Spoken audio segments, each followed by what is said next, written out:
Hey everybody, I have a fun video for you guys today. So I am going to show you my project for the Finnabair art recipe challenge. So every single month there is a art recipe over on the blog, and I will have a link to the blog down below. And a few of the design team members make projects using the art recipe basically. So for March it is going to be gesso, liquid acrylics, texture fantasy, and micro beads. Also, the colors are blue, green, coral, and rose. So, a few of these items I didn't have, and so I tried to improvise the best I could. And I thought that making some ATCs would be a perfect fit because I can make them small enough and they're just a lot of fun to create and they don't take much time at all. If you are struggling finding inspiration or just starting a project, I highly recommend finding a challenge to do. There is tons of them out there, or even head on over to Pinterest and try to find some inspiration over there as well. And if you are looking for any of the products I'm going to be using today, I will have them linked in the description box so you could take a look. All right, so I am starting off with these note cards or these cards from Finnabair, and I added some white gesso. I rolled it on with a brayer just to kind of give a little bit different texture. And then I added some paper paste with one of the new stencils, which is one of my favorites. It's so pretty. Next, I'm adding some color with one of the liquid acrylics, and I kind of watered it down and put a little bit in the center and then added a little bit more water, and I'm letting that flow kind of where it wants to. I don't want to put a lot of color on these cards because if I am being completely honest, this color combination really scared me and I put it off for the longest time because I did not know where to start. So I started off with the color that was most inspiring to me, which is the blue, green, teal, turquoise, that sort of color. And then I went in at the end with a little bit of the coral and the pink. But it really helped me step out of my comfort zone, which you guys know I love to do. But this was really outside of my comfort zone. But, anyways, I am going to add white gesso to all of my embellishments. So, I talk about this a lot where I have this bin of just kind of random stuff where I put, well, I have a couple actually. One where I put resin pieces and mold pieces that I create, and then also metal pieces and other odds and end pieces that either came in a package and there's like one left or something, and I don't want that package to be taking up a lot of space. So I will put all of them in one bin and I will go there first and look for random things before I open up another package. So that's kind of what those are. I will try and link everything that I used down below so you guys could check it out. All right, so I am going in now with deep teal, and this is a color bloom spray. I don't think this is available anymore, but sometimes you got to use what you have on hand, and that's what I'm doing here. So, you don't always have to have the newest and greatest things.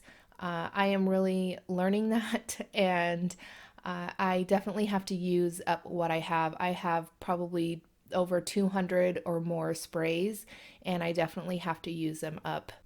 But I did want to apologize if you cannot find this color anywhere, but I'm sure you have something in your stash that you can use. All right, so I am going in now with some of that liquid acrylic again, and I am just splashing on some color, splattering it on just to give a little bit more texture and interest to these cards. Like I said before, I wanted it to be mainly that turquoise, teal, blue, green color. And then now I'm going to add that coral pink color into the mix here.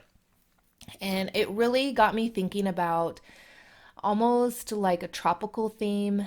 And then I kind of was like, okay, I could do this. Although I didn't keep a lot of that color. In the end, I kind of washed it out with some art alchemy wax I'm doing here. And this is the white, vintage white, I think, or old white, I'm sorry. And I go in with a paintbrush and just kind of tone it down a little bit. I wanted it to be less vibrant, and these cards are definitely very soft.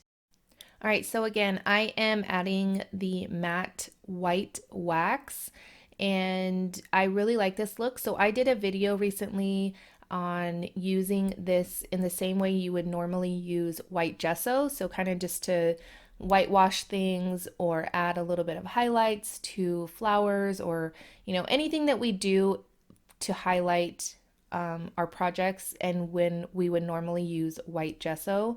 So this works really well. It doesn't work as well on a painted surface like this, or a surface where you have sprayed.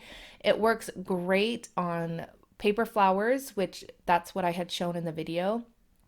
And I really, really love this because sometimes it takes forever to get that look that you want with the white gesso, and this is just super easy. All right, so I am taking some water, and I realized that these were a little bit too pink for me. I didn't really know what to do with them. So I put a ton of water on them and dabbed up a lot of that color just so that the pink was just in little areas of the frame. And now I am taking the Color Bloom spray, and I added a little bit of water to these pieces. These are made from a Prima mold with some paper clay, and as you saw in the beginning of the video, I had added some gesso to them. So I am just kind of touching little places and letting the color flow where it wants to, and then it gives a lot of depth to these clay pieces. All right, so now I'm adding some color to those resin pieces. So I had created those a while ago with some black resin from Alumilite, I believe it was. And I have the hardest time with resin. It just does not work for me. But these pieces actually turned out pretty okay. A lot of them still were sticky. I didn't mix it very well, but I'm glad that there was a few that worked really well. All right, so I am going to add some wire to these. I just felt it was a nice extra little touch and another thing to add for interest to the project. And this wire I got on Amazon. It was very, very cheap, and it adds a lot of interest to the project, I think. All right, so I am going to, let's see. Oh, I added the wire to the clay piece there. And then I'm just kind of layering everything up. Going to layer that clay piece on top of the frame, and then the little bug on top of the wire. And then same thing for this one in the middle. I added the clay piece and then the pocket watch from Finnabair, and then I added the wire on top of that. And then now I am adding the, now I added the resin butterfly in the middle. All right, now I am adding some soft matte gel, I think, or gloss gel. One of the two. You can use either, any type of gel. And I'm adding it to places where I want to add the micro beads. So remember in the beginning of the video, I had shared that this is for a art recipe. So you have to use a few of, I think it's 2 of the items that are in the list. And I love microbeads. I think they just add an extra something, and it's just, they're so easy to use. But you definitely need a paper underneath to catch all of those floating microbeads that are going to go everywhere.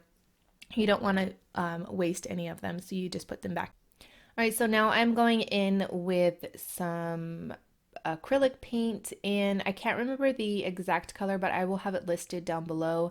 I think it's some sort of coral color, and then I go in with a more pinky color. Well, they're both pretty pink, but because one of the colors was rose, so I needed a little bit more toned down color.